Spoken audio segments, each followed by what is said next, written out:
Bismillah, alhamdulillah, wassalatu wassalamu ala rasulillah, assalamu alaikum wa rahmatullahi wa barakatuh, and welcome to another episode of Imam Initiative, a series about being an Imam in the West.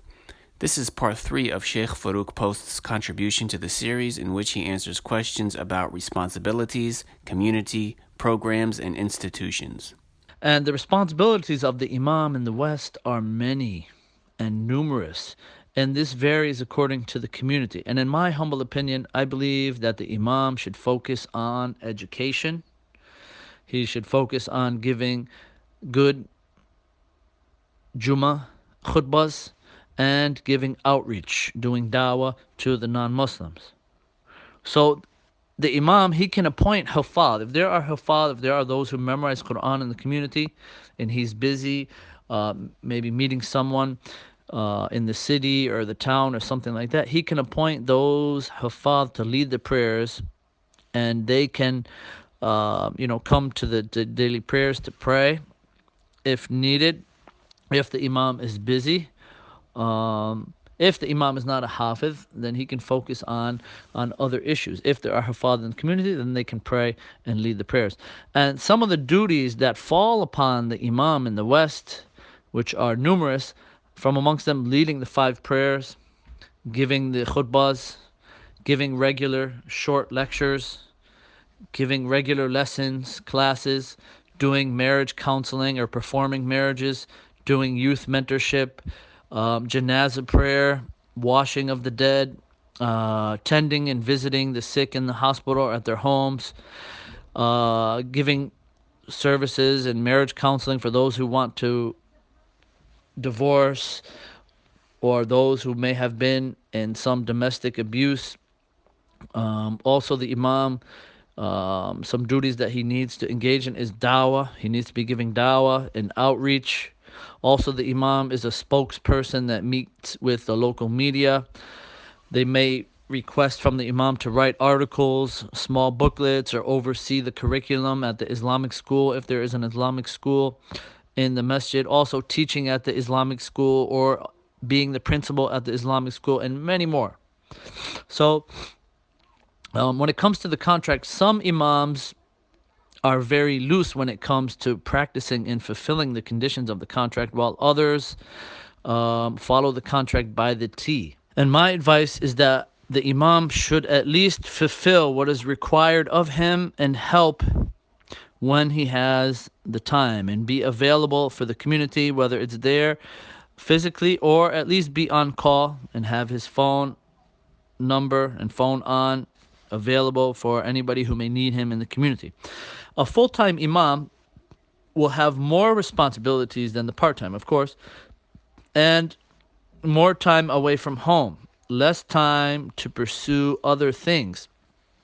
And a full-time Imam can have enough time with his family if he organizes his time accordingly, as well as pursue other income and further Islamic studies if he wants to.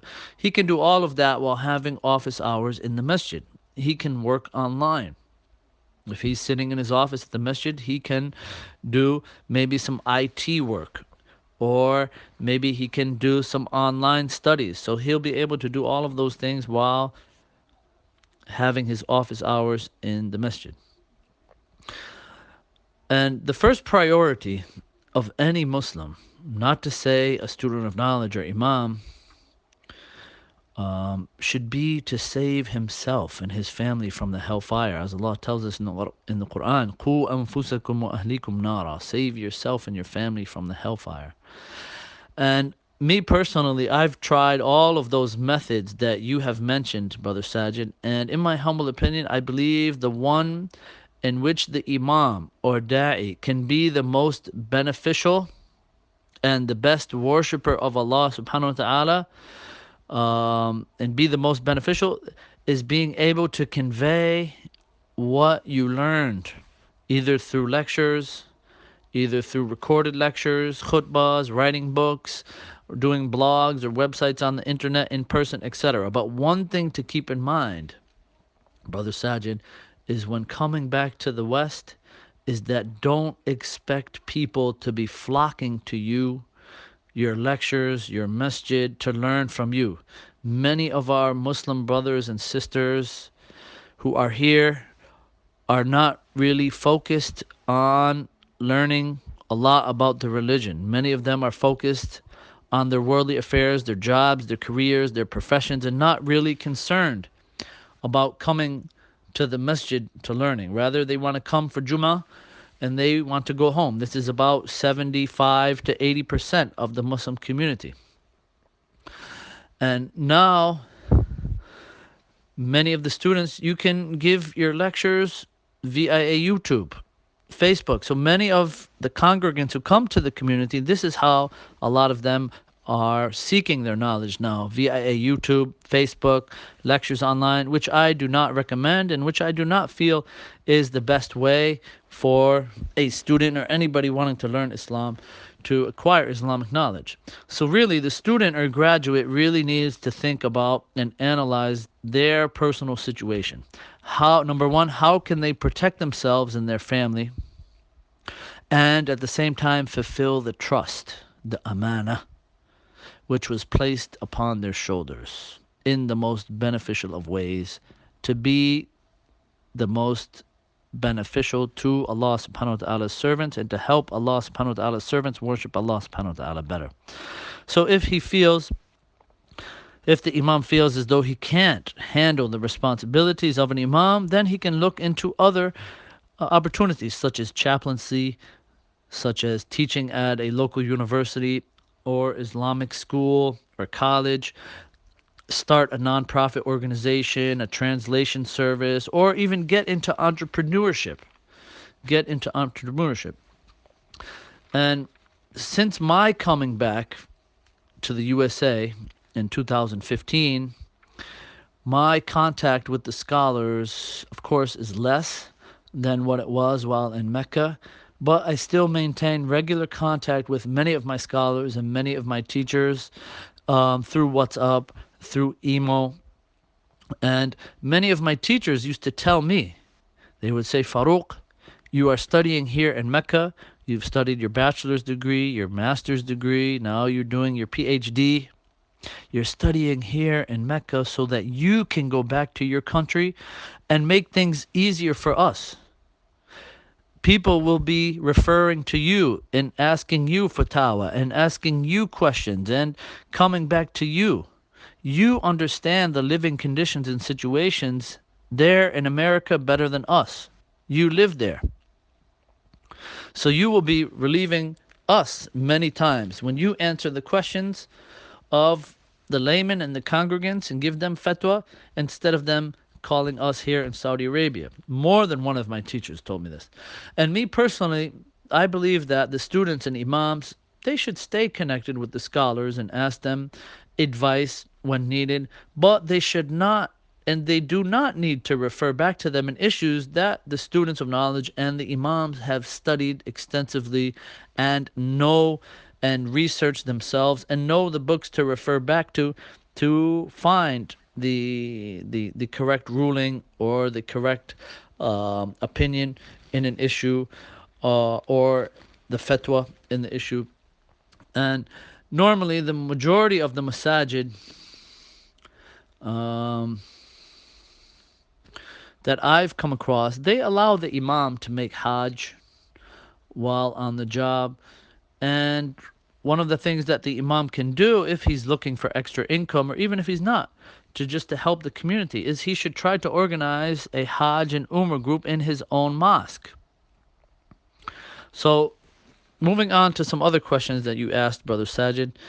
Yes, unfortunately, atheism is spreading more and more amongst the Muslims in our community, solely because, in my humble opinion, the imams, the educators in the masjid are not focusing on issues of creed in their khutbahs, in their lectures, in their classes.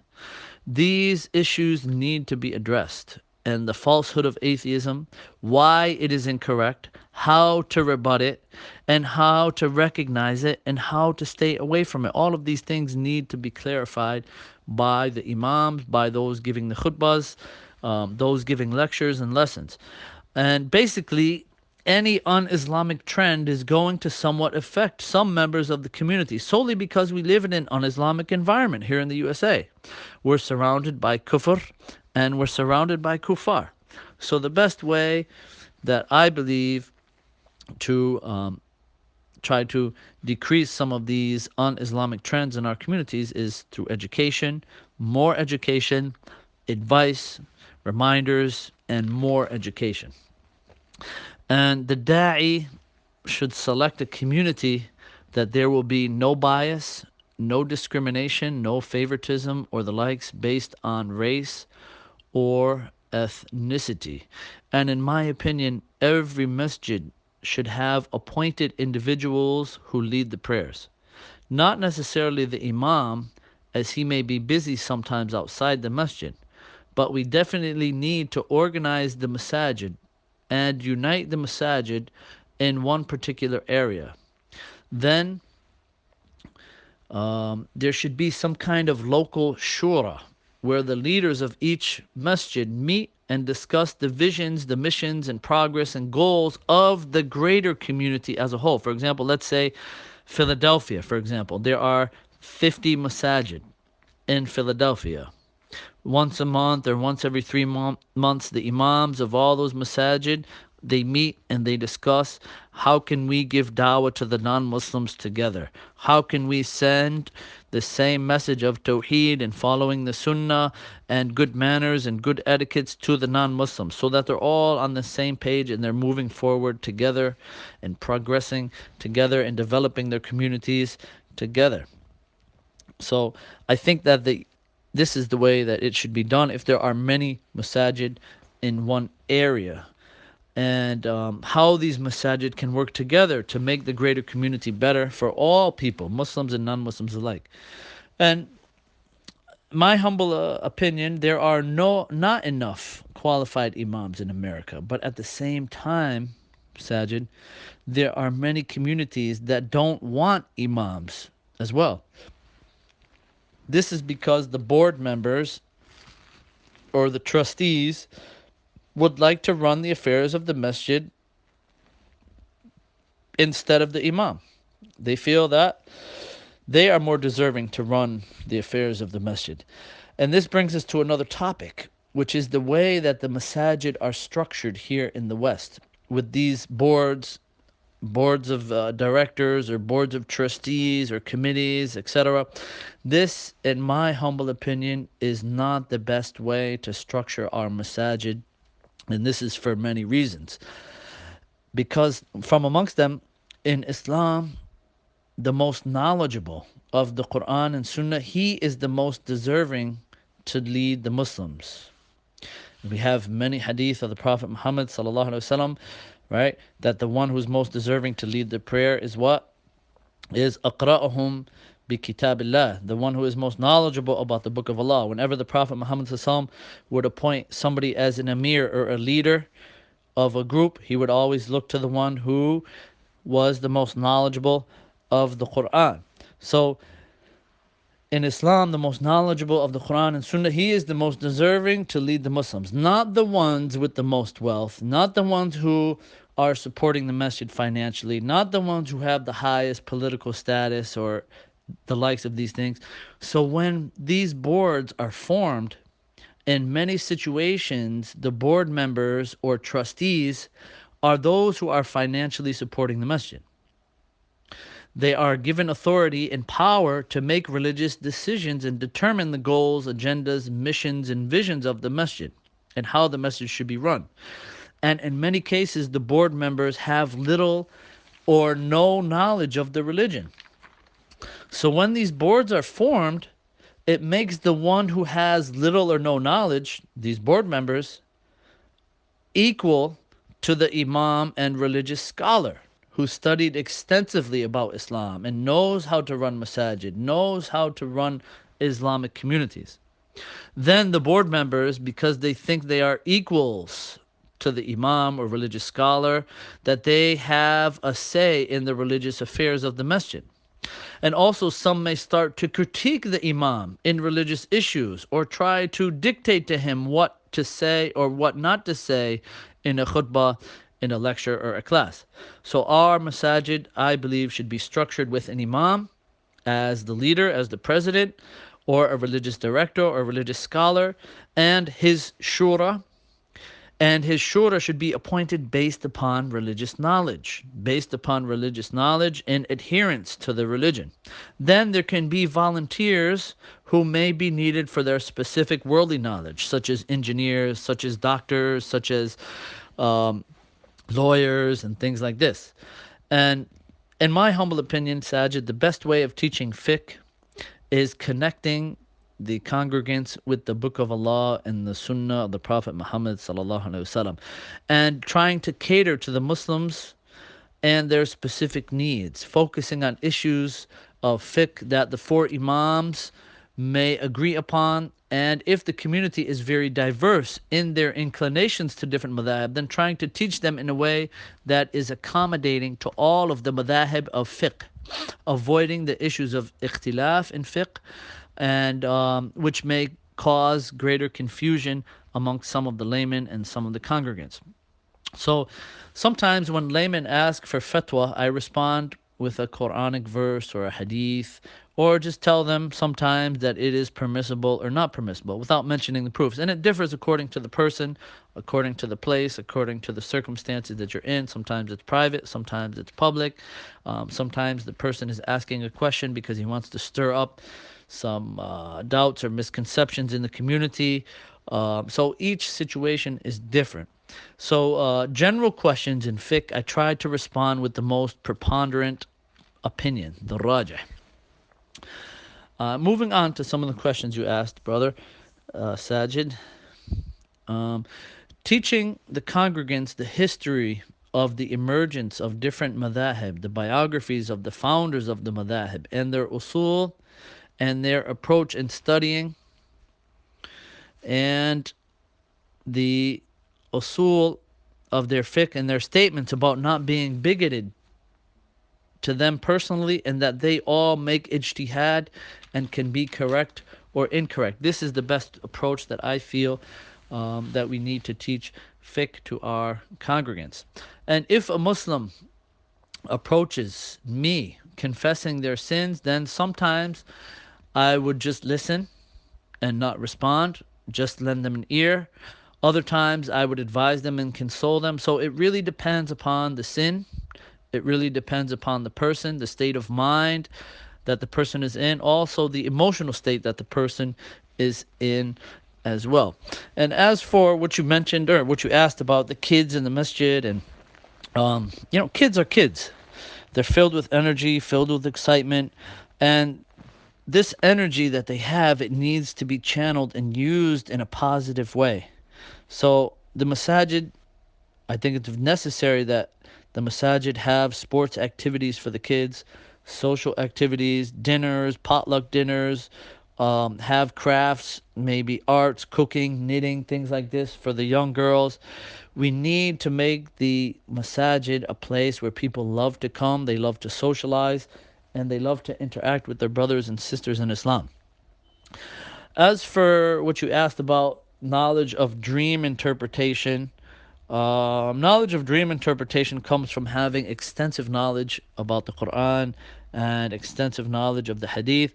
I have knowledge of exorcism and how to extract jinns and things like this, but I've never performed it on anyone here in America. Very rare. I had maybe one case where a woman approached me and she said she had a jinn, but after looking at her situation and realizing her situation, it came out to be that something else, which wasn't a jinn.